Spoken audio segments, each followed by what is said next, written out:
saw a video recently where there was like a mass of dots, and these represented the people, right, the population, so us, essentially.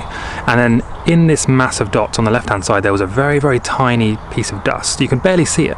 You have to have an arrow to point it out. And that's a 2-scale representation of the powers that are mandating and controlling us versus how many people they're controlling. And it's specifically talking about tax, right? So income and all the other forms of tax, how many tax agents there are versus how many taxpayers. And it really shows the scale of what's going on here. You have billions of people, like 7 or 8 billion people, paying, in many cases, half of their earnings and their wealth to a microscopic group of people, absolutely tiny group of people, relative to the size of the amount of taxpayers. And so what you have is a system where we're essentially, as a planet, basically giving our money to a very tiny group of people who, in many cases, they elect themselves. They shuffle their cabinet members around and they bring in members or friends who have businesses and all of this kind of corrupt, dodgy dealings and stuff. And they basically impose things like laws, restrictions, mandates, rules on the population, on us. And 90% of the time, it's stuff we don't even want. It's things that we never really asked for, and we would prefer if it wasn't there, you know? I mean, in some countries, I heard in some parts of America, you have to get a license to collect rainwater on your own property. They're trying to restrict or tax the rain that falls from the sky. And, you know, I mean, there's other videos explaining all the different forms of tax and everything like that. But it's certainly something to think about. The system we have now, where you have this corrupt group of elites who are kind of running the ship, they don't need to be there, and they certainly don't need to be the ones in control. We as a population, as humanity, as the human species, can in many ways design and live under better systems that actually have our best interests at heart. And, you know, Russell Brand talks about this quite often. There's various different ideas, theories about how this would run. But the system we have now, where there's essentially like a bipolar system, left versus right, you can either vote for left or right. Essentially what ends up happening is, let's say you vote for the left. Okay, so they have 4 years now. So then they do stuff you don't like. And then you think, oh no, I'm going to vote for the right next time. The left just didn't do what I wanted. So then you vote for the right. And they have 4 years. And then they do stuff you don't like. And ultimately you're just being passed between these two options. It's like a pendulum. It just swings between the two. And neither of them have your best interest at heart. Neither of them are run by honourable, moral, ethical people. And ironically, both of them are controlled and owned and influenced by the same people, the international bankers and the bloodline families, and it goes on and on. So why do we have this two-party system where essentially nobody wins except them?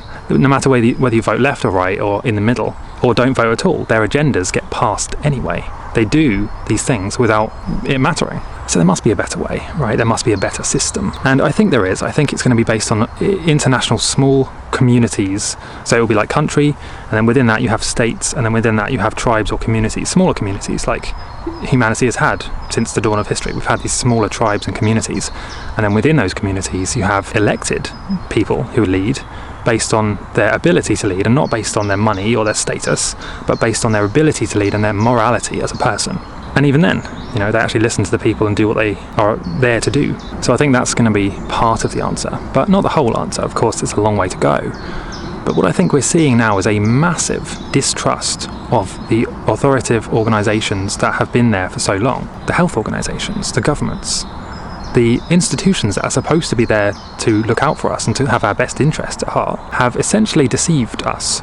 And this has been shown more and more. But ultimately, trust is at an all-time low for these things. And I think instead of focusing on that, instead of focusing on the bad, negative stuff, let's focus instead on the positive, on what we actually want to create.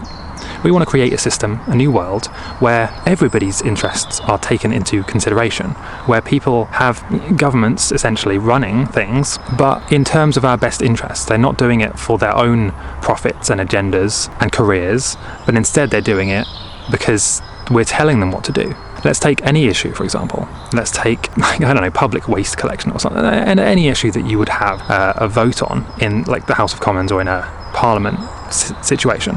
Why are they voting for us in the age of blockchain technology, where every person in the world, potentially, assuming you have an internet connection, and even then, if you don't have one, you can get to a place where there is one, everybody should be able to vote through the blockchain on each individual issue, so that each individual issue is actually a representation of what the people want. instead of being a representation of what one politician wants, or what a small group of people at the World Economic Forum want. That's not representative of what humanity actually wants. That's just what the small group of elites at the top want.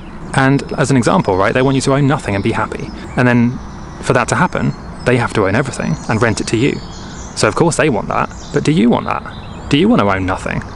And do you want, more importantly, do you want them to own everything? And then them to be able to decide whether you have access to anything, transport, rent, food, and etc. In the vast majority of cases, no, you don't want them to own everything. And no, you don't want to own nothing, you know? So, and I think this is possible. I think we just have to be creative in actually building something better.